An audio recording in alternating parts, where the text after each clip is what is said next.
Gonna have to talk to the customer. You can see the coating in here, and that's from lack of oil changes. Give him for that.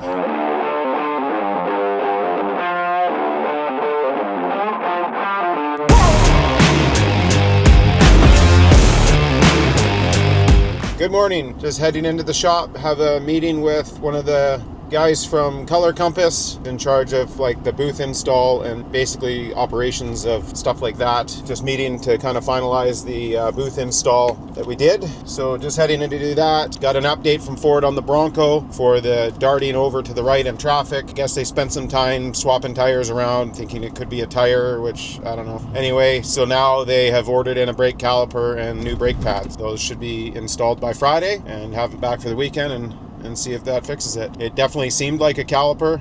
If it was an older car, I would say flex hose for sure, but it didn't have the pull back to the left after pulling right, so it seemed like the caliper was only really sticky. Yeah, so I'm assuming they're changing a left-hand caliper unless a right caliper was sticking enough that it didn't drag or create heat, but yet was applying way quicker than the other three or something. But usually a sticky caliper would be on the opposite side that it pulls, as it takes longer to apply, and then normally it's sticky again and then pulls you back the other way. But being a brand new car and a brand new part, if it's defective, I can see maybe it's defective only kind of one way maybe, where it'll return quick but won't apply quick. Not entirely sure what their diagnosis was on that, but we will find out as things progress here. So hopefully when we get it back, it stops properly. Head in and have this meeting and then see what's happening at the shops today. We've had a day yesterday with some decent dry weather and a morning with some dry weather. It's supposed to start raining here soon, so hopefully we've got some miles on the cars that needed them, and we can get some cars delivered this week,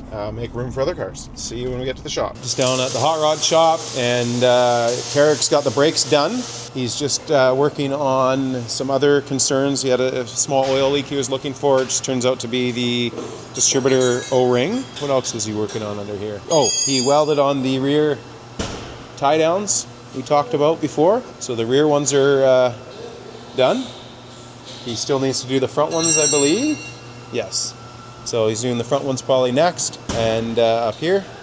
And we went over the brakes. He says it is amazing. So the pump barely makes any noise. You can barely hear it when you turn on the ignition. And on his road test, he did a bit of a panic stop and you're able to lock up all four tires, no problem, which you could barely even stop this car before with the small booster. We didn't do any brake upgrades between this, just literally installing this power assist master and getting rid of the booster. So we're able to up the look under the hood hugely, give it amazing brakes. So yeah, so that's a quick update on that. We'll carry on. The Riviera is here for something. I'm not sure what. I'll ask the guys as I walk through. Beautiful car. I believe we're still waiting for the dry shaft on the Mustang. Waiting for Carrick to get time to get into the trunk on the 34, which we'll be doing real soon. And let's see where Bernard is today on the 46. Oh, he's got an engine in there. Was the engine in here yesterday when I videoed? I don't think so. No. So getting the motor mounted. Perfect. And what did you decide on the geometry? Are you changing it in the A-arms? Move the bottom cups. Move the bottom cups, yeah. Most efficient, and I think the yeah. best way to go. Cool. So to get the alignment correct with the width of this frame and this kit, we needed these top hats moved in to get the right geometry, and then it put the coil springs on a bad angle. So the idea is we're going to move the lower mount for the spring, and that'll fix up the bound coil look that it had anyway. Keep it away from the spindle. So yeah, so he's making good headway here. Should be back on its wheels soon. So yeah, on to the next one. All right, over here at the Falcon, looks like he's near the finish line here. Put the passenger seat in. You see the driver's seat up on his workbench. Final assembly on the seat to install it. So getting real close. And then over here on the El Camino, Corbin's getting the tailpipes figured out. I almost got her beat, eh? Oh yeah. What's he want for tailpipes? Flat straight out the back, yeah? It's gonna have that 5-liter Mustang look. Yeah. With the stainless long tailpipes, but hey, you get what you want. Cool. So it's looking good.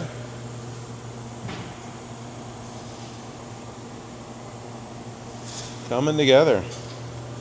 Over here on the Fair Lady, Clint's got one corner fabricated up. So this corner is done, and then just this side left. And then it's ready to go over to for the paint shop, I believe. So yeah, Lyle's just mounting the last seat here, and then he is done with this car. We are waiting for a couple seals to come, but it doesn't really need to be in Lyle's bay for that. And he's got a list on the wall of another 10 vehicles kind of waiting to get in here and get going on. The Riviera was in. They just wanted to have us look at the door handles. They thought it was potentially loose, but it's just the design of the handle.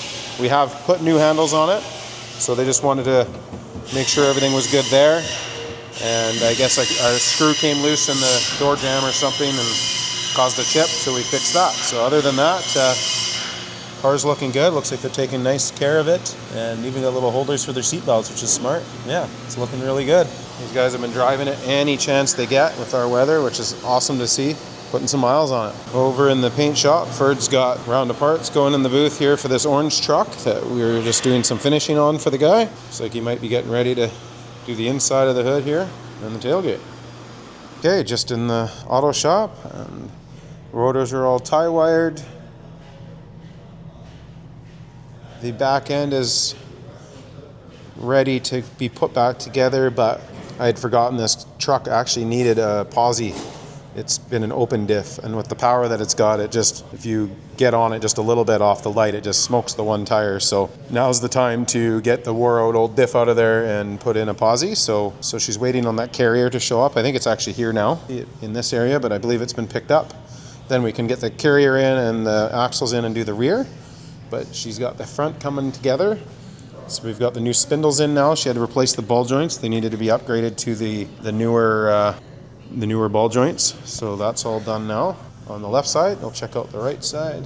Yes, she's got that side done and the hub on there as well.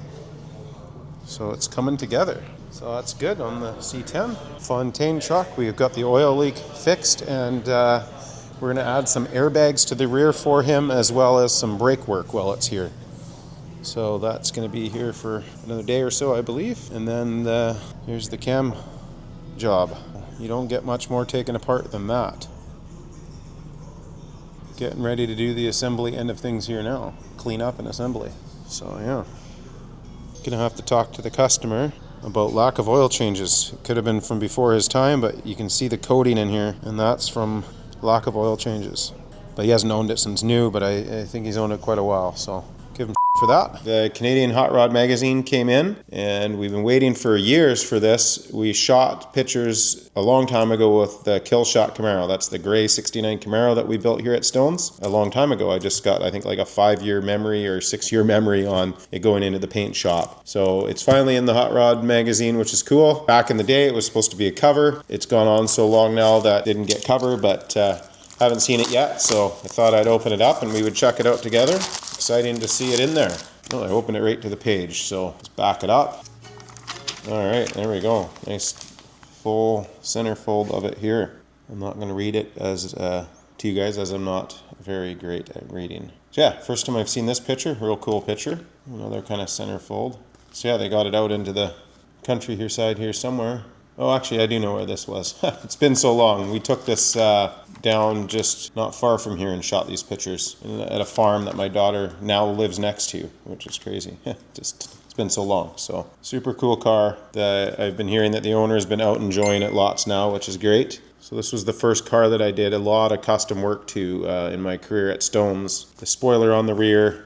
I did the pocket door handles. I actually built a press. I still have the parts, the tooling I made in my toolbox. Tucked the bumpers, handmade mufflers fitted to the back of the car. We opened up the wheel wells larger front to back to fit the big tires. A cross member underneath the car that stiffens the chassis together. It's still unibody, but it has the Roadster Shop front clip, and we basically Frenched in a Roadster Shop independent rear suspension in the rear, and then we tied it together with this cross member system that removes from the car to stiffen the chassis together. And then we also tied the chassis together through the trunk, which you can't see with all the upholstery and stereo and everything in it. And we got the Kindig designed exhaust cutouts on it. And then the upholstery was done by Tyler at Certified Car Audio.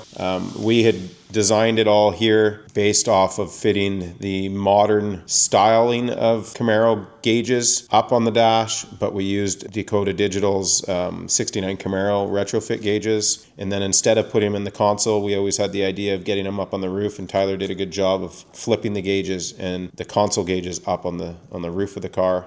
That's all done in Alcantara. So a lot of modern technology put into this old car. And then under the hood is where I did a lot of the custom work myself. The jewelry box kind of design of under the hood. I took the hood shapes from the hood of the car. Oh, there isn't a good hood shot here.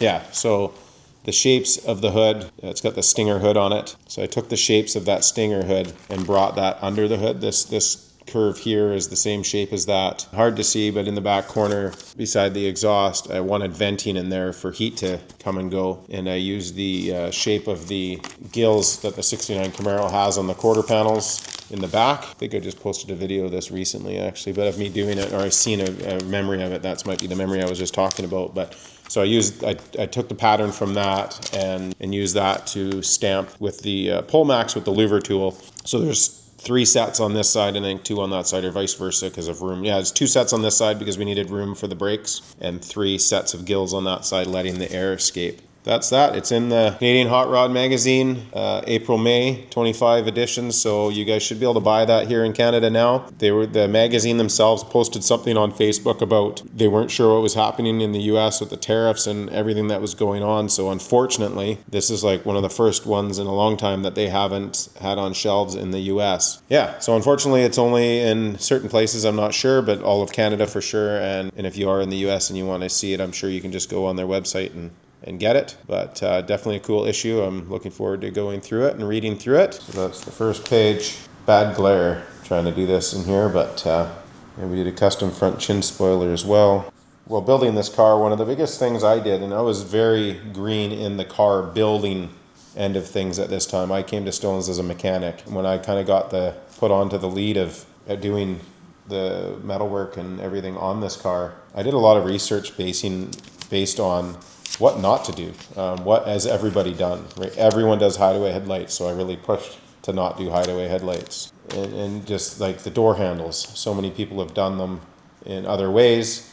We just kept this one super simple. And then the spoiler, I spent hours looking at all the current jobs, like Roadster Shop was building. Everyone was building custom spoilers like this, like Kindig and all those guys. So at the time we were building this car, every big builder was doing a Camaro. And I just went online and looked at all of what they were doing and tried to change it in ways. And one of the biggest things I did that I still love is, and you can see it in the reflection on this picture, which is great, of how I kept the shape of the quarter panel right here.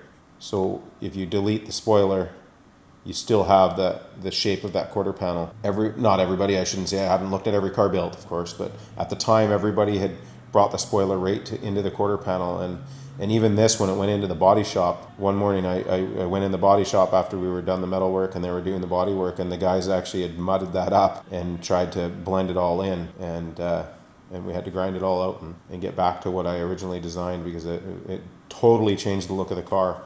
I think I even took pictures of it. I'll have to try and find some. But that was the biggest thing, was that, and then also I laid it down a little bit more than most people. Sorry that the pictures really suck. I'm going to see if, now that it's published, if I can get Cam to send me these pictures. There's some more of the interior, but again, it's really hard for you guys to see it through the camera here. A few things have changed since the first build of here. It now has Hydro Boost added. When we built it for just a small booster because we didn't think there'd be any vacuum issues with the crate engine. The shop it went to for dyno tuning ended up doing a bunch of stuff to it as well, and they talked him into going Hydro Boost. And at the time, I don't think the owner or that shop knew that it was fit for the booster. We actually had the booster here for the customer, but the plan was that this car was going to the Toronto Motorama show, and we didn't want to have a booster on the firewall, and it just looked much cleaner, but it was built. The lines were the right length. Everything was ready to go for the booster, but it has Hydro Boost on it now, so it doesn't look as pretty as it could, but it definitely performs awesome. And then also the coils were moved onto the valve covers, and I think they went with a Billet Specialties valve cover that were custom cut to say Killshot on them. So I'll try and find some pictures of that as well, where now the coils are hidden in the valve covers and gone back to like a stock GM coil instead of the MSD coils that we put on kind of just for an aesthetics thing. We thought it looked cool at the time. So yeah, I'll get some better pictures up to go with the storyline of what we're talking about here. Yeah, super happy to finally have it in this magazine.